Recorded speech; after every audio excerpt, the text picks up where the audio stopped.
This week, we have a yard Sard so we can purchase tickets to board the Obra Dinn, which will take us to the riches of Deep Rock. This and more on episode 160 of Indie Game Riot.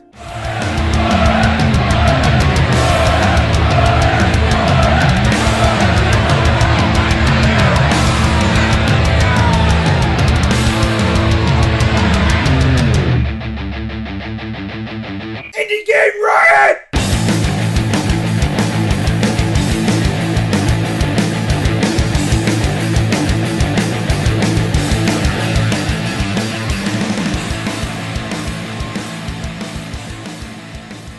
Everybody, I am Josh, joined once again by Mr. Ian McCammon, who is but to my right, just over there. That's the guy.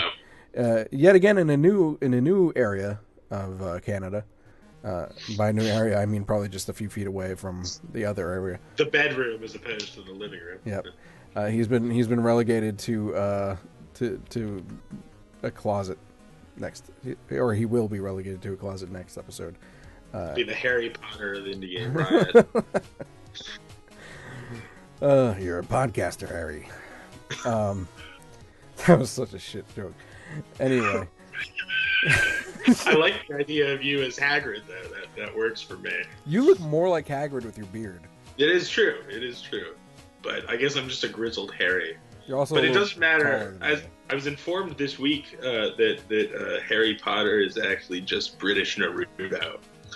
And after doing it, I wasn't familiar with Naruto, but after doing some research, I've determined that this is completely accurate. I don't watch Naruto. I feel bad. Like, as a voice actor, all the voice acting friends I have are into anime, and they like want to voice act anime or do voice act anime. And I'm like, and they're talking about, I got this role, or I love this role of this person in this anime. And I'm like, I don't know what the fuck you're talking about. I mean, congratulations, but that's some weeb shit. Basically, yeah, I mean, there are a few things I like the few anime I watch. I like the adult, gritty, gory, usually horror based anime. Like, I like Death Note was interesting for a while, although it got a little old after a bit. Attack on Titan. There's this other one that it was kind of like a zombie thing where they were like on a train. I forget what it was called, but that was kind of interesting. And there's one that I'm kind of interested in. I think it was called Parasite or something like that. Parasite is sick. Yeah, I kind of like that sort of stuff is what I'm into. But like, I know, like, I was never into Super Dragon Ball Z. No. I mean, I've watched episodes of it, and every single episode, they're in the same place doing the same thing with just a different enemy. And I'm like, why the fuck is this so popular? I mean, it's not simply popular. It's like revered. It is a revered show, and I admit I don't understand why. I'm glad I'm not alone. It's probably us, though. I mean, it's probably us. I mean, like the only anime that I was into as a kid was like Pokemon, and like Dragon Ball Z I don't get, Naruto I don't get. As I got older, people were into like Bleach and Yu Yu Hakusho or whatever the fuck it's called. Cowboy Bebop even. I can kind of see the draw to that because it's a little bit Americanized, but it's not. It's still like I don't get it. Yeah, I don't get it. I do like Cowboy Bebop, but it took me a little while to come around to it. I like Ghost in the Shell as well. I think Ghost in the Shell is pretty cool. We got ruined. I liked Trigun for a long time when I was much younger. My friend's sister watched Trigun, and I really liked it. Here's the hypocritical thing is that as much as I either am disinterested or do not like straight up most anime. If someone was like, hey, you want to voice in this anime and get paid for it, I'd be like, fuck yeah. Just tell me how to pronounce the names. I'm good. It's a good market, you know?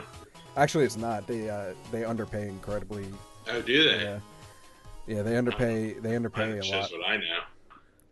But the upside to anime voice acting is that your fan base and therefore your brand grows a lot faster because you have a lot more chance of traveling like the con circuit, and right. There's just a much more hardcore fan base in anime as opposed to like American animation, you know what I mean? Like people know Tom Kenny or whatever, but you don't really know like the rest of the people or what that are in SpongeBob or Adventure Time or stuff like that. So it's there is an upside to anime, but pay wise, no, not so much. Anyway, how's your week? My week is pretty good. Another one of my Jam games got greenlit for full production, which means I have 2 greenlit games now. Wait, how out of 4 for the entire program. Okay, so you explain to me. You have to have 4 games eventually greenlit to be released. No. So there are 4 games total have been greenlit. So that's 4 Jam games. That's 4 groups made a game over the course of a week. And at this point, we're in week 5 of the game jams. And so every week, 1 game so far has been greenlit. But they don't have to be. We could potentially have a week where no games are greenlit. Oh. So we have 4 greenlit games. I was in the group for 2 of them. Oh, nice. So, yeah, I'm really proud of that. So. Oh, I see. So it's like a competition, basically. It is. Who has the best game, or if anyone has the best game. Exactly, and if all the greenlit games go into full production over the course of the next semester and a half. So how does that work since you have 2 games? Because that means you have to work on 2 separate games. Yeah, it's going to be or brutal. More if you get the next ones. So fortunately, we're a team, a large team, and we will develop the games as a studio with sub-departments, and we will bring on undergrads to work on the projects as well. They'll work on it for school credit. Are they trying to simulate like working for an actual company?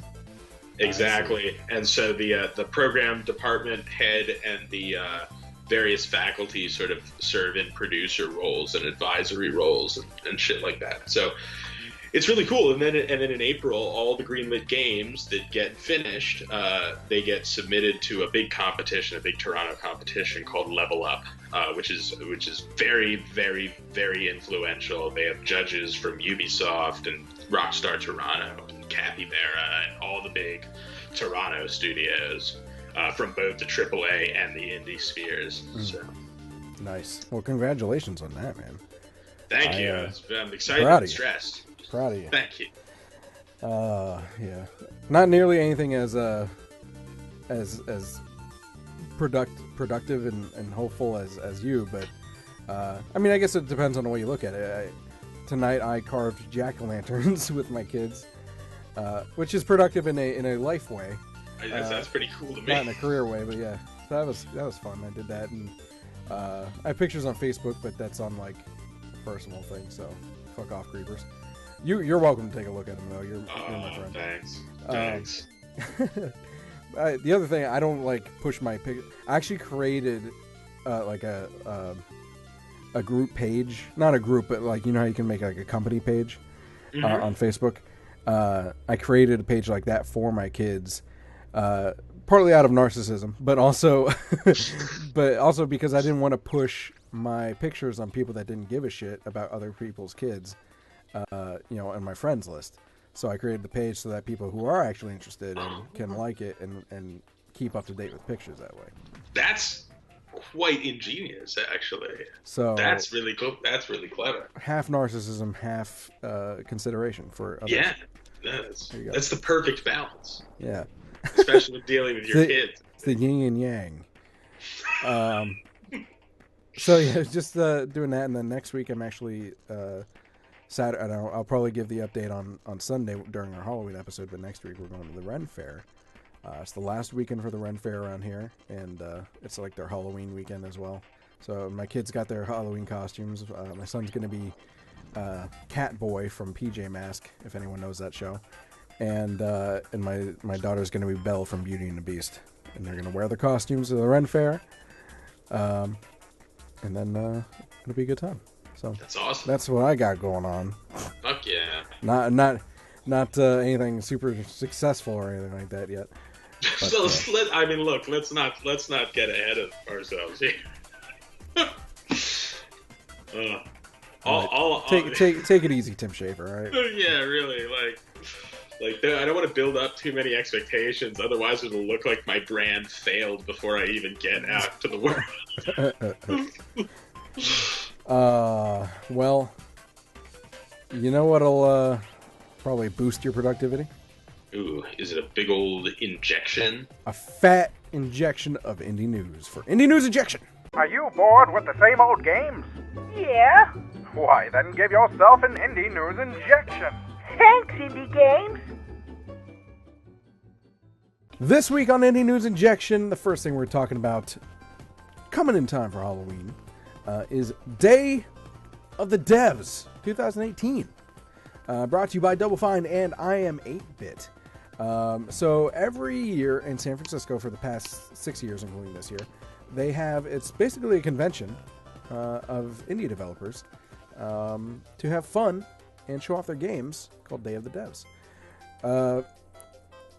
Let me see, I'm trying to get back to the page because I clicked off of it. Hold on a second.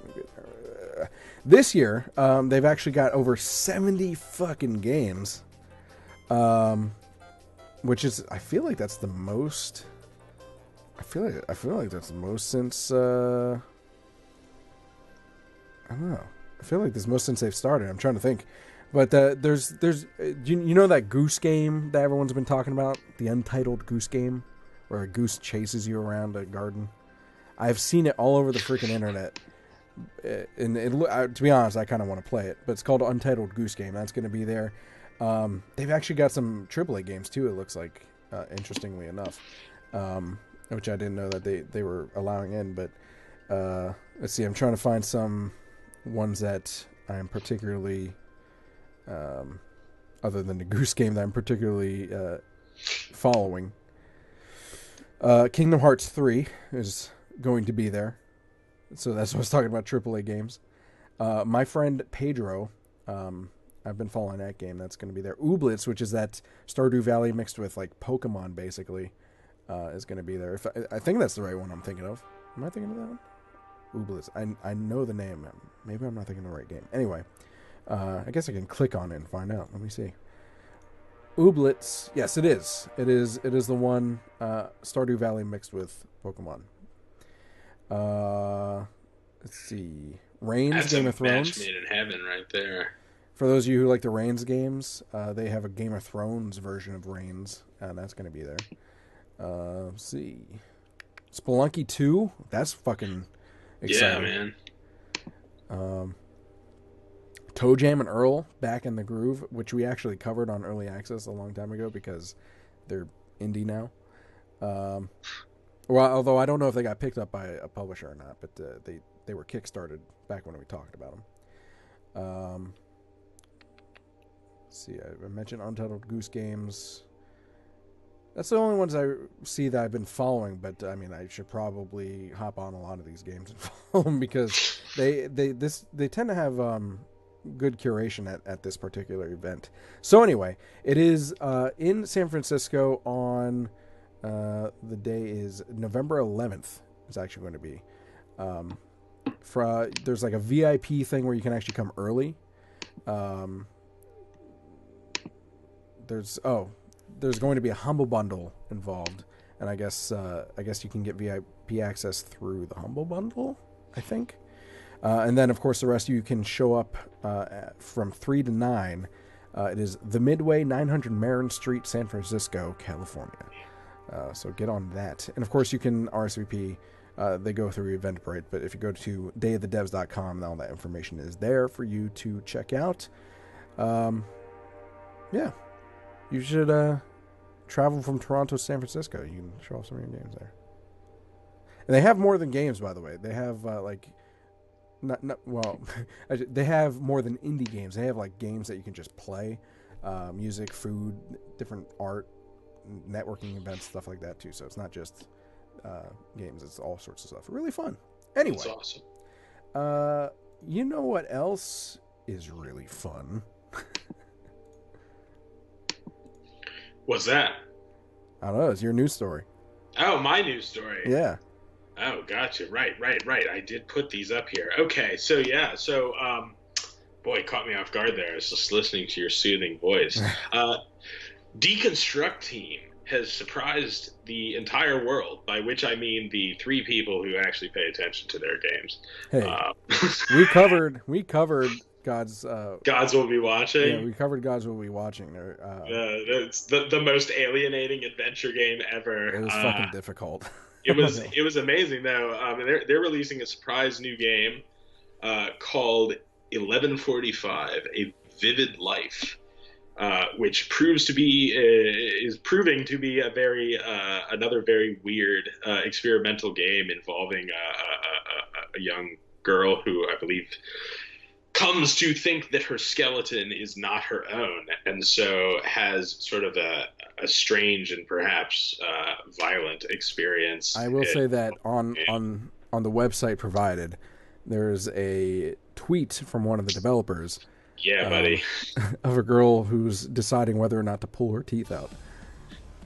Yeah, it should be. It should be interesting. I think Deconstructeam is one of the coolest indie game companies out there. Gods Will Be Watching took me. I think it took me probably 3 months to get through the game because it was so exhausting to play. It was so hard, and I felt like the game was mocking me for playing it like easier. No, it is worth seeing through to the end. It's a fucking. Well, it's not that I don't want to. It's just I fucking can't. I can't get through. So they if you bought it before, you most likely automatically got its remastered version, which allows you to turn the difficulty down. You can take out things like randomization, for instance, or you can play a version of the game that focuses more on the story than the challenge. But I feel like you're missing out on so much. Absolutely. I would argue that playing without the random number generation is probably okay. Because that is a game that you tend to get dicked over for no reason. Exactly. I mean, there's some, like the second sequence, for instance, is almost impossible to beat, like without removing the randomization, because it's so brutal. But it definitely conveys an experience in a way. Now, I never played their second game, the Red Strings Club. I did buy it, but I was honestly kind of afraid to start playing it because their games are so aggressively alienating. This particular game, is it just for the sake of being weird or shock value or something like that, or are they actually? I'm not sure if they're trying to go into a message about like schizophrenia or something, like mental illness. It's unclear. I mean, given the depth of their of Gods Will Be Watching, I would imagine that they're exploring something philosophically compelling. They definitely are a bunch of smart guys. I know that the game was originally developed as a jam game that was meant to be for a game jam that's theme was a game by its cover, or its title was a game by its cover, perhaps. But then they became, I guess, so enamored with the project that they decided to pull it out of the contest and just launch it on itch. So, all right, well, sweet. Yeah. Great job, Deconstructeam. Do you have other things to say about that? I don't want to cut you off. No. Right. Just excited. Great job, Deconstructeam. Let's see what we got next. You know what's a bad job? You know what's a bad job? Ooh, devastating. Another surprise from the gaming world. The Occupation has been delayed. Not actually a surprise. I feel like it wouldn't be a real immersive simulator if its release wasn't delayed by 5 months or so. Well, this is. I mean, White Paper Games. They made Ether 1. Ether 1. So they have a resume. You know, they have a reputation. It's not that they. Because there's studios that come out of nowhere with these kinds of like big scope games, and then you're like, well, are you able to do that? Because we've never heard of you, and you have the resources. And then, so they have this behind. You know, they have Ether 1 behind them, but this is still a pretty big scope game. So I'm wondering. Now, I played this game when I was at EGX last year, and it was in a very advanced state when I played it. They had a lot of they had a solid vertical slice with almost at mechanics lock. They had just signed with Humble Bundle for continued financing and support. for the project, and things were looking very good.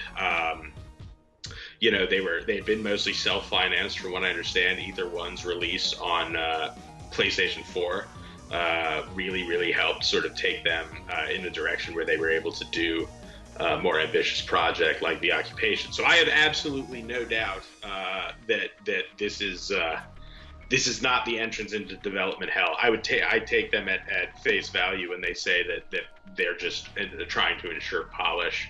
I was going to say, as always, as much as we like to see games come out and we're anxious for them, it's always best that they make sure it's polished, because if you push it out, it's going to get shit on, and then just the shit rolls downhill, and it's bad for everyone involved. So yeah, it's a very ambitious project, a very experimental project. Everyone calm your tits.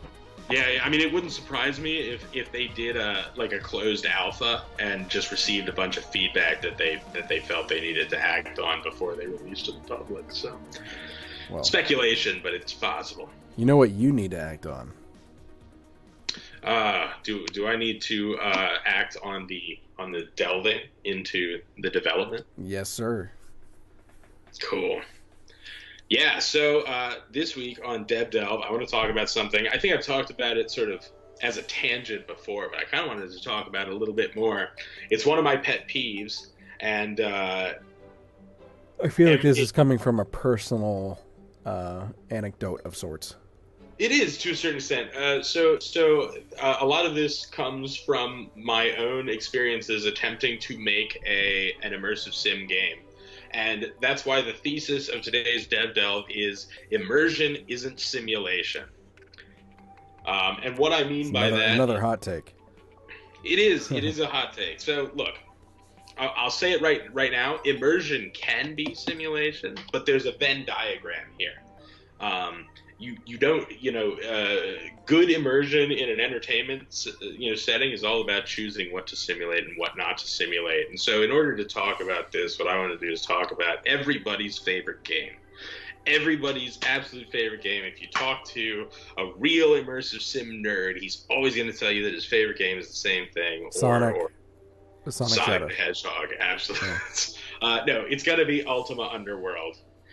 And I've never actually played that. I have played it, and this is the thing, it's a history lesson, but I don't know how much it has to offer at this point. It's been remade in various spiritual successors more effectively. Like, I would recommend playing, if you want the Ultima Underworld experience, I would suggest playing like Arx Fatalis, which is Arcane Studios, one of their early games. It's a very similar experience. But Ultima Underworld is definitely influential. So Ultima Underworld demonstrated the level at which it was possible with a computer program to simulate minutia. And this became really, really interesting and really, really influential to a lot of devs. And it resulted in a lot of interesting things, like the Thief series, for instance, particularly the first two games, Thief the Dark Project and Thief the Metal Age. Also, Deus Ex, obviously, absolutely classic. The System Shock series, which would later evolve into the BioShock series. These were all the direct descendants of Ultima Underworld. But there's a trap that was laid that devs fall into very, very frequently. And that is believing that simulating minutia is the exact same as creating immersive gameplay. And I think that this is kind of flawed, because, I remember there's a Twitter account that's all about finding, vending machines, right, in various levels. So, do the Half-Life vending machines, and then there are vending machines going forward, and some are usable, some aren't. It's always better when they're usable, when you can like press the button and a soda comes out, right? It's always nice when you walk into a bathroom in a game and you can flush the toilet. Those are nice little accents, right? And they do lend a certain amount of interactivity to the environment that can assist with immersion, but they are not in and of themselves immersive gameplay. And yet developers, I think, are really enamored with the idea of creating those points of interactivity. Here's on that. I want to point out one particularly notorious quote immersion mechanic, I guess you would call it, in a lot of these games. Empty drawers. Fucking empty drawers. Every game, AAA or indie. Yeah. They put in these drawers that you can open up, but there's nothing in them. Yeah. It's such a waste of time. And the thing with this, and this kind of branches out onto like a bigger problem, is that you put in all these little details, but then it breaks you out of the immersion. Yeah. Because you start to think, wow, I'm bored. This is wasting my time. The example that I love to use is like, it's very popular. You know, people see a frictional game. They see Amnesia. They see Soma. They say... I will say in Amnesia, they have a ton of empty drawers. The thing about Amnesia, using empty drawers, is that you're being constantly hunted by a monster. So you have to calculate, should I open this drawer? When there might be... That adds to the horror immersion, because you're saying, should I be searching through this stuff, or should I be running for my life? Yeah, that's what adds to the horror. It's not, it serves a purpose, those empty drawers. Yeah, and you're looking for something. Usually it's lamp oil, right? Yeah. Like sometimes it's an item for a puzzle or whatever. But yeah, those empty drawers become actual obstacles that are like deeply rooted in the fundamental mechanics of the game. Absolutely. And the same with like objects that you can pick up, just like physics-enabled objects. In Amnesia, those are hugely important because you can use them to distract monsters. Mm-hmm. But if you don't have that mechanic in the game, and your players are just like walking around, throwing around physics objects willy-nilly, are you really immersing them? Are they really behaving like they're interfacing with this world on a real level, or are they just really enamored with your physics development? Like, and then on top of that, as an indie studio especially, you're using resources and putting it into this thing that's essentially useless. Absolutely. You know, so it's a thing. So I was having a debate with one of my colleagues the other day, and he was talking about Ultima Underworld, and he was saying, "Oh, well, Ultima Underworld is amazing because you can sit down at a campfire, and if you have like corn in your inventory, and you have a pot in your inventory, and you have oil in your inventory, you can make popcorn at this fucking bonfire." Now let's be real here. Like, even by simulation standards, Ultima Underworld's approach to making popcorn is not that sophisticated, right? Basically, you use these inventory items, and it like prints a little string that says, "Oh, you made popcorn." It gives you a new inventory item. Right. And this is not a huge feat of programming engineering. It'd be different. And actually, there's an indie game, survival indie games, kind of like that. And actually, a lot of survival games are doing it now, between Rust and what is that? Stranded Deep, I think it was called. Where you have the inventory items to make something, and to add to the immersion possibly is to actually take those inventory items out of your inventory and physically hold them near or put them on a thing in order to make it. Yeah. So like in Stranded Deep, if you want to cook a fish, you have to take that fish out of your inventory, hold it in your hand, and then physically put it on to like the hobo fire or whatever you got going on. That is a great. Again, it's like this really nice sort of detailed touch, but the mechanic is fundamentally something. It's not that the player can make a fish; it's that the player must do it in order to survive. Mm-hmm. Like, it's an imperative from the game, and then the actual sort of simulation of it becomes a matter of how you present a mechanic, as opposed to just being immersive in and of itself. So yeah, I mean, it's something that you run into, a lot, especially among developers, because there's an allure, right? to create a computer-generated environment that is so perfect a representation of the real world that you can't distinguish it. That's the great mythology of like virtual reality and video game development. When you get sucked in and just start living off of food, like food fed through tubes. Right, the Matrix, right? A quiet, the ultimate escapist fantasy, like a quiet and entertaining and like painless, even gamified euthanasia. But this doesn't necessarily. Excuse the sirens. No problem. This take is too hot. They've sent the police. Actually, it is the fire trucks. That's what, so we'll play it. So yeah, I mean, I think I bring this up because it really can be a black hole, and it's unlike some black holes which are like, okay, like this is definitely like a worthwhile obsession as a designer. If this is the hill that you die on, like by all means. I think Deconstructeam is a great example of like experimental mechanics that and Gods Will Be Watching does a great job of simulating just the right things to put you actually in the seat of like. Sure. I think the thing that immerses me more than anything is choice, which the experiences that you're drawing off of that I know what you're talking about without naming it, is is that choice can definitely help the immersion, because that's what draws me in, is that I can then put myself into the place of this character, and do it as I would do, and which, putting myself in the game is like the epitome of immersion, right? Yeah. That said, there's a trope with these kinds of games that usually works well, but it becomes such a cliche that it's overused and badly now sometimes, and that's having that voiceless, faceless hero, right? Especially in first-person games, that is made to be that way on purpose, so that way you can put yourself in that place, right? So, what do you think? What do you think about that whole usage of that? It depends. To me, it depends on what you're trying to do. I'm honestly a huge fan of the silent protagonist.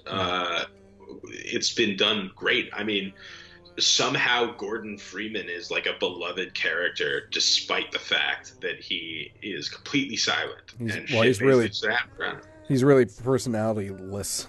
Yeah, he has he's nothing. Completely personality-less. But it's also, it's important to note that the world he exists in is a world that is a linearly constructed, shooter. Game with a sort of tightly scripted arc and very little opportunity for variation, but it doesn't strive to be an RPG. It's a nuts and bolts shooter, with a solid story attached to it, and that works. But you're absolutely right. There's this other thing that happens when you're dealing with a silent protagonist, is that the points for empathy, for the player to empathize with the character who they're playing and to feel their own effect in the world, is like sacrificed. Now, that being said, there are ways that you can do it. Like Dragon Age Origins has a silent protagonist. You read the protagonist's lines, but they're never spoken. And yet the writers at BioWare are, whatever our gripes with them may or may not be, they're really good, and they're particularly good at writing character voices. And even when the lines are not spoken, they are able to imbue those dialogue choices with enough pathos that you feel like you get to know your character. Right? Even when they are spoken, like in Mass Effect, I still feel immersed because I'm the one making those decisions. I'm basically putting myself in that game and just making my name Commander Shepard. Yeah. You know what I mean? Like, I'm still immersed because that's still me doing decisions, still me playing the game. Even with a different face and different name, it's still me.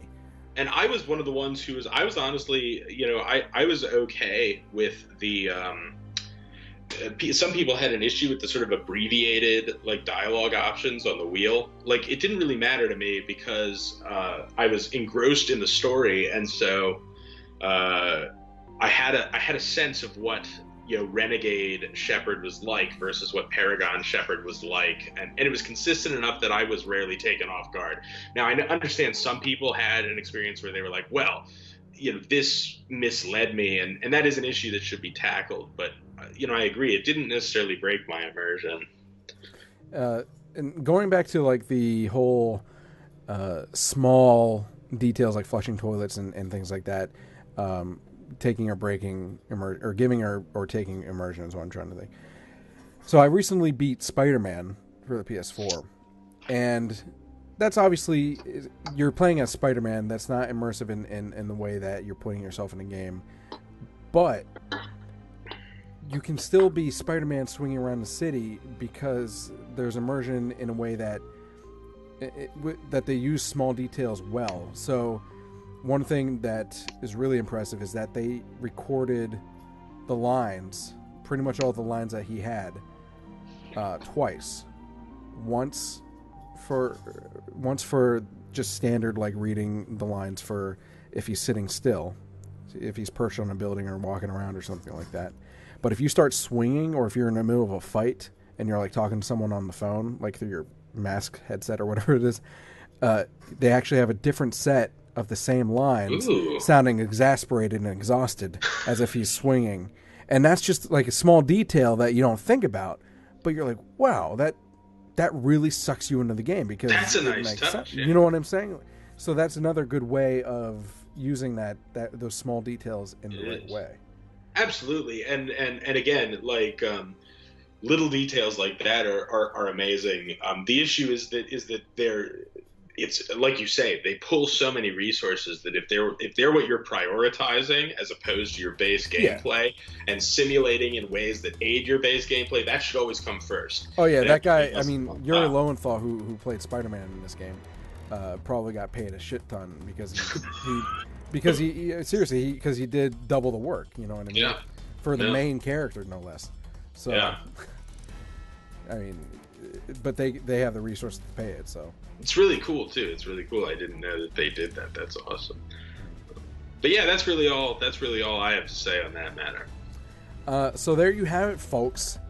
Just so you know, get it through your thick head. I'm just kidding. I don't know why I'm being mean for no reason.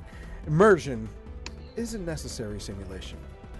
So make sure you're prioritizing correctly when you're making a game. You know what we should prioritize now? Oh, I do know. We should probably prioritize starting a riot as quickly as possible. Damn right. Huh? This week on Starting the Riot, we're talking about finally a follow-up game to Papers, Please called Return of the Obra Dinn. Return of the Obra Dinn is by Lucas Pope, once again, the developer of Papers, Please, the fucking fantastic game that was. And it turns out that it seems like he is basically back at it, making amazing games. He's good at what he does. Yeah, this already has a 91 on Metacritic, for what that's worth. Basically, Return of the Obra Dinn is, first of all, I guess you could call it a little bit, what's the word? I always forget this word. Why can't I not? Anyway, the point is that it's not in color, or at least not in like monochrome or sepia tone. Yeah, basically, it's like greens and yellows and browns and whites and blacks, that sort of thing. Sepia, I guess it is. Anyway, what was I saying now? Anyway, it is about the Obra Dinn, who was lost at sea in 1803. You, as a player, play as essentially an 1800s insurance investigator, which was that a thing back in the day? I guess so. I think so, yeah. Did they insure ships? As long as people have had goods, I would imagine insurance in some form has existed, but definitely insurance was a thing in the 1800s. And they still try to not pay you for whenever something happens. You play as this insurance investigator, and the game essentially is a mystery deduction game. You're trying to figure out what the fuck happened. You're trying to deduce the damages made to the ship, so that because you're trying to figure out how much damage needs to be paid on for the insurance. And you come aboard the ship, you talk to people, you're trying to find clues, and it's done very well. It's everything that, from the reviews and everything like that, they're saying that everything that you need to solve this game is given to you from the beginning, and it's based on you to deduce what the hell happened. So it's not hand-holding or anything like that. It's legitimate investigative work that you're doing in this game. And that, talking about immersion from DevDelve, right? And this is how you do it. Yeah. I think you'd be hard-pressed to find a flushable toilet in The Return of the Obra Dinn. And exploration is a must in this game too. So if you're a fan of just exploring and being rewarded for your exploration, in this case the reward is in the form of clues, this is the game for you. He's very mum on a lot of details in any of the game or in any of the descriptions or anything like that. So it's definitely a game that you got to play for yourself to get into exactly what is happening in the game. Not that I want to spoil it for you anyway. But are you into these kind of like detective investigative games? Oh yeah, man. Oh my god. I have all of Frogware's Sherlock Holmes games, even the bad ones. This kind of shit, I eat this shit up. And the fact that the guy who did Papers, Please is doing one, I mean, it's $20. I can't really afford it, but I have the week off. I'm like half tempted to just pick it up tonight and start playing it. Well, and by the way, you're not just figuring out the damage to the ship, but there are 60 crew members on this ship, or that were on this ship, I should say. And you come across their corpses on the ship, and use, I believe it's like a watch or some sort of magic watch, right? Yeah, some sort of watch that can take you back to the time that they died, and through that, that's where you find those clues. So it's not just you walking around this damaged, dead ship. You actually do go back and figure out what's happening. Kind of reminds me of a game we covered a while back, The Sexy Brutale. A little bit in that mechanic, although this has been in development I think for longer than that. This has been for those of you who have been listening to us for a very long time, you know that we've been following this game almost since the beginning of Indie Game Riot. But that, as you mentioned before we started, that's how it works with one single dev working on all of this. Oh yeah. And then you have this notebook that you're seeing in gameplay now, and it has these clues, and you can check off things and switch between them, and that use this to deduce all these things. Is just, I don't know, the detail is insane as far as the investigation goes. Yeah, absolutely gorgeous looking too. I would imagine that it was probably done in Unity. It's very, I think it was supposed to be in the style of like old Mac. Yeah. I forget which specific model of Mac, but like 90s style. Yeah, the very early ones. Yeah, was it 90s or maybe like in the 80s? old? It could even have been in the 80s. Definitely, I'm thinking like some of the early Sierra game or not Sierra, Cyan games like Cosmic Osmo and stuff looked kind of like this. So there is a challenge to it. Because it's not a game that holds your hand, so don't go into it thinking that you're just going to breeze through a story that way. Be prepared to put your thinking cap on. If you do have a headache, probably wait to play it. That's all I'm saying. But I don't know. I'm really excited to dig into it more, and see what it holds. You have any other comments for Return of the Obra Dinn? No, sir. All right. Well, Return of the Obra Dinn is on. Let me get back to the page that I had it on. Is on Steam for Mac, Windows, and Mac, and is currently $19.99 to purchase. Oh yeah! Hot damn. Well, if I can do my job and go back to our phases, what is obliquely related to detective work and yet somehow more fun? Where are you going with that one? Voyeurism. Peep show. Segway. Sure. That's right up there with the I will I'm proud of you. Good job. So the detectives, voyeurs, peep show. There's a connection. I see where your train of thought went there. The tunnel was a tight fit, but the train got through. I got it. Boy, what a phrase. Peep show. Please give all your attention to early access.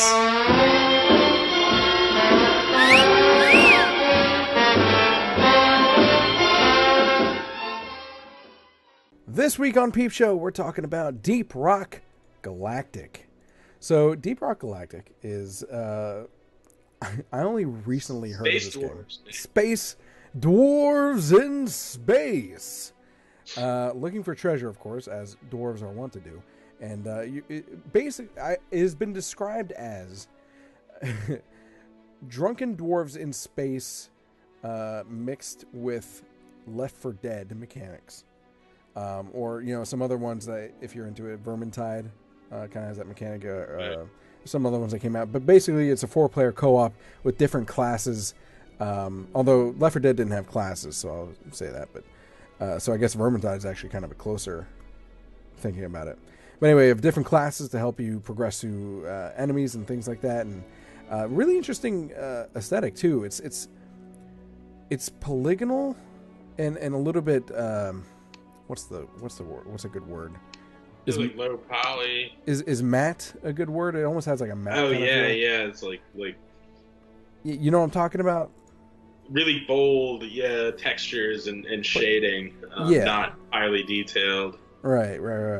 Kind of has that kind of yeah. It kind of has that feel to me.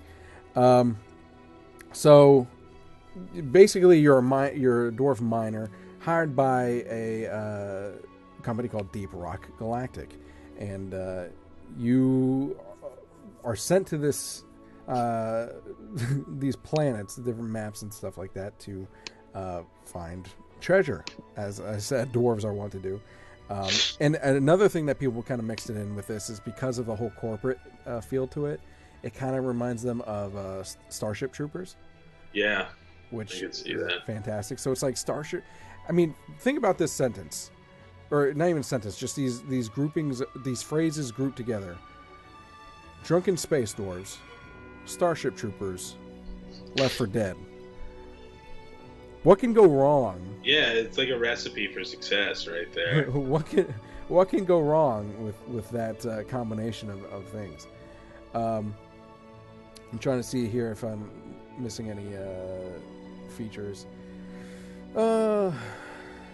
Move up company. Oh, you can. There is like an RPG-ish element to it where you can rank up your characters as you go through, which is kind of a cool. I actually have never played Vermintide. I just know that it's like Left 4 Dead with like the Warhammer RPG type style thing to it, which is pretty cool. But yeah, why dwarves? I appreciate the why not. I appreciate the again, Starship Troopers-esque humor in this that they have on the website and in the game. And of course, by the way, as you're seeing in the gameplay, you're mining throughout the game. So it's not just you blasting through a bunch of enemies all the time. You have to get the treasure that you were hired to obtain in the first place. So I'm just saying, they know what they're doing. Cool 3D map system too. I keep getting reminded by the gameplay of the stuff I read earlier. But a cool 3D map system. You don't have maps in like Left 4 Dead and stuff like that. So it kind of helps. And sometimes I get lost in those games, especially when you get kind of like overwhelmed by enemies. You get turned around and it's scary as shit. This map system is really, really slick. It simplifies the UI. Going back to immersion, having that kind of UI that's kind of built into the immersion. Definitely. Helps out a lot, where it's just like part of your character. So let's see. It is in early access, so I'm not sure when they're planning on releasing it fully. I'm seeing no, that's from last year. That's about early access. Never mind. Ignore what I was saying there. Go ahead, play. Trying to see if I'm missing anything here. I hit that tired wall. Yeah, man. It's 10:30 and the fucking tired bus comes along and just mows you right over. Oh, by the way, along with your classes, as far as the not school classes, character classes, you can actually set up like almost like not necessarily tower defense, but as waves are coming at you, in order to get your mining done, you can set up turrets and call down supplies and build staircases so you can get up different levels of walls and stuff like that. You can drill through walls. So it's pretty open-ended as far as to how to complete your objective in each map too. That's really cool. They have a roadmap on their website, by the way. So let's see. The next update, they had one recently on the 19th, where they added deeper progression systems, gear choices, and new weapons. The next one will be November 20th? No. Oh, no, it's saying update 20. So it's going to be in November sometime. Saying there's going to be a Bosco upgrade, which is, I think, a robot that you can use in the game. There's going to be an upgrade system for that Bosco. And there's going to be different levels of difficulty. Nice. If you're up for a challenge. There's going to be an exploration mode eventually next month. There's going to, for you, Ian, there's going to be lore terminals. Uh-oh. If you're into this into lore of the game. No, we went over this. Yeah. No story in video games. And eventually they're looking to it says and then maybe, so no guarantee because it is early access, but they're hoping to add new character classes, different mission types, customization, more customization for your characters. They want to add female models to the characters, boss battles, different biomes, random mission events, hidden caves, dedicated servers. Man, they got holy shit, man! Right, a proper end game loop. I don't know this. I hope they get to this. An endless mode if you're into like the wave type thing, just fighting off waves. Trying to see here. Narrative objective, deeper meta story, Easter eggs, intro cinematics, and then it fades off. So, I don't know. It's pretty cool. Anyway, what do you think about Deep Rock Galactic? I think it looks pretty sick. I hope that they. It's a long shot, but I'd love for them to introduce local co-op the way Left 4 Dead had. Well, it's already a thing. That's like they do local co-op as well, like split screen. Oh! I see what you're saying. I'm not too sure. From the looks of the Steam page, they didn't have local co-op listed, so I'm not positive, but it wouldn't, I don't know. It's low poly, so I feel like it could be kind of manageable. I know that's the real hindrance for split screen is the resource demand. The problem with local co-op, especially on PC, is that it's hard to do local co-op on PC. Maybe I'm wrong, but it seems like talking about managing resources, especially as an indie studio, is the audience great enough to it's true, it's to validate that decision of making local co-op. If you're putting it on PS4 or Xbox One, which they are, I believe, if it's not already, I believe they're planning on it, then at that point, maybe start thinking about local co-op, because I think it's much more common in console gaming. Definitely.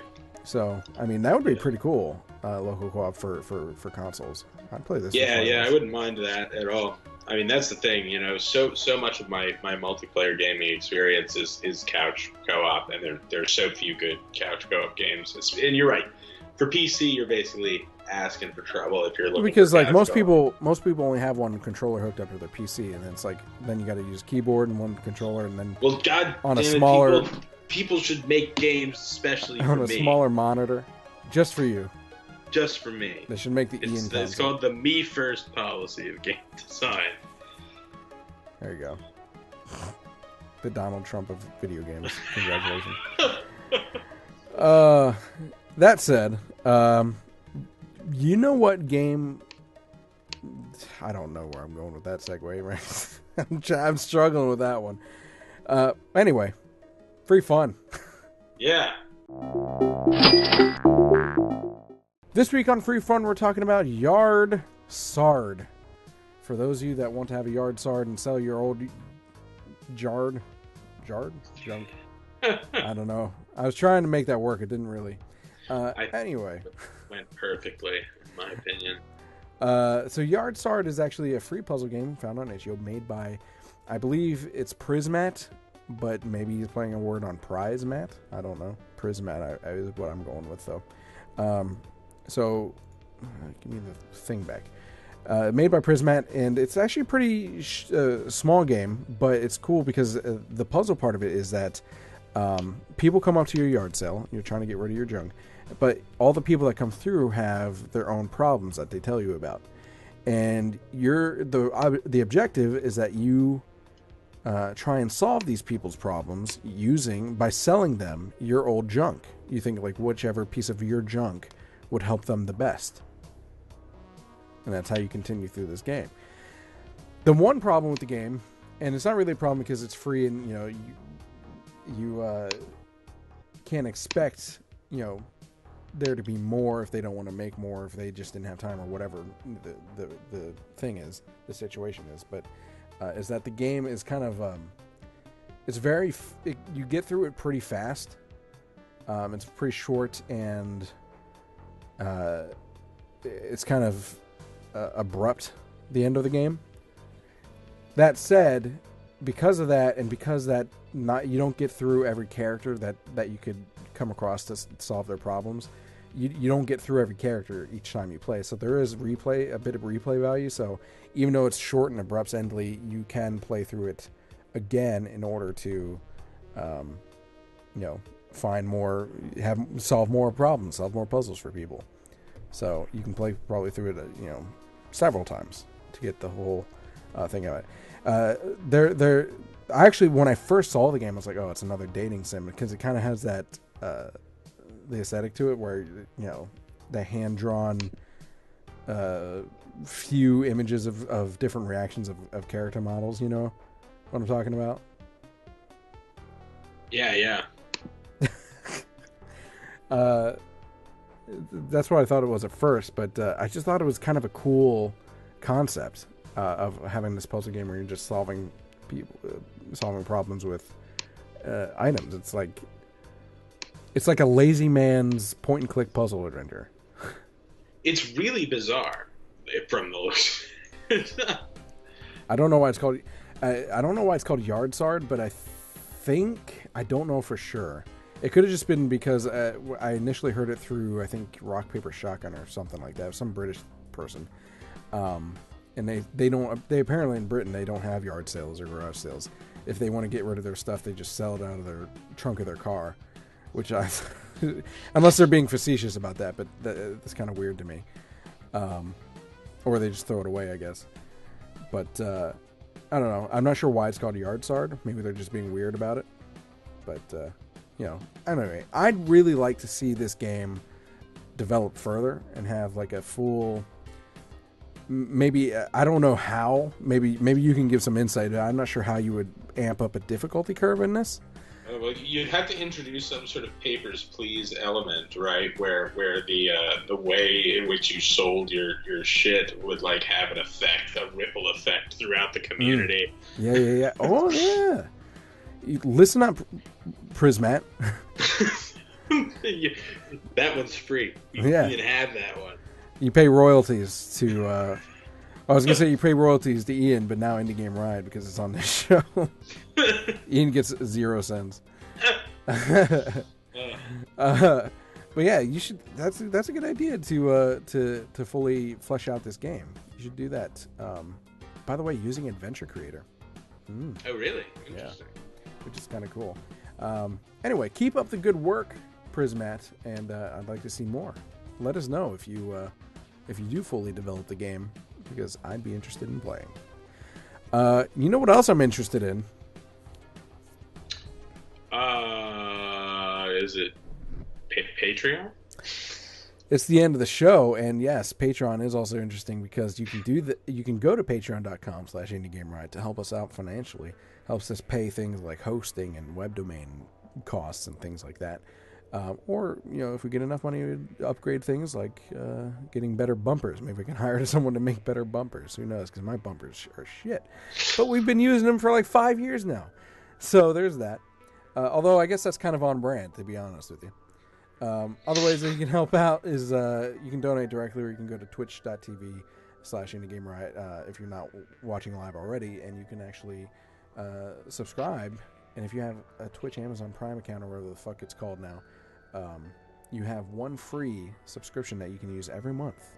And you can, so no money cost to you more than you're already paying in the first place with the Twitch Prime. And you can just help us out with that $5. So there you have it. Other ways you can help us out is by sending us news, games to check out, people to interview, all that sort of stuff, and just contacting us through Twitter at IGR Podcast or Facebook.com/IGR Podcast. And of course, you can email us contact@indiegameriot.com. And I'd also like to point out that we have a Discord. It's an awesome Discord. It's a great way to get in hold of us and chat with us live in real time, I should say, on Discord. So check out the links below. Any last words, sir? Today, I feel like there are no words. There are no words today. I thought Except that was perhaps pumpkin loaf. You feel like a pumpkin loaf. I thought you were going to be profound. I feel like some pumpkin loaf. Well, I'm good at that, right? I make it appear as though I'm profound, but I started off profound. All an illusion. Much like the chocolate chips in your pumpkin loaf, it turns out they're actually raisins. Ooh, oh, no. I would stand for that. Sorry, honey, we're breaking up. Raisins are a deal breaker. It's true, man. It's true. It's a real thing. Your girlfriend already hates me, and we've only talked once. Well, just listen to the show. It's all good. Anyway, express your words of. I'm trying to come up with my tired brain thesaurus of goodbyes. Oh, you're really getting me this time, aren't you? Fuck with me now, bitch. Fare thee well. Keep on trucking. So you come up with some corny bullshit. Well played. Toodles.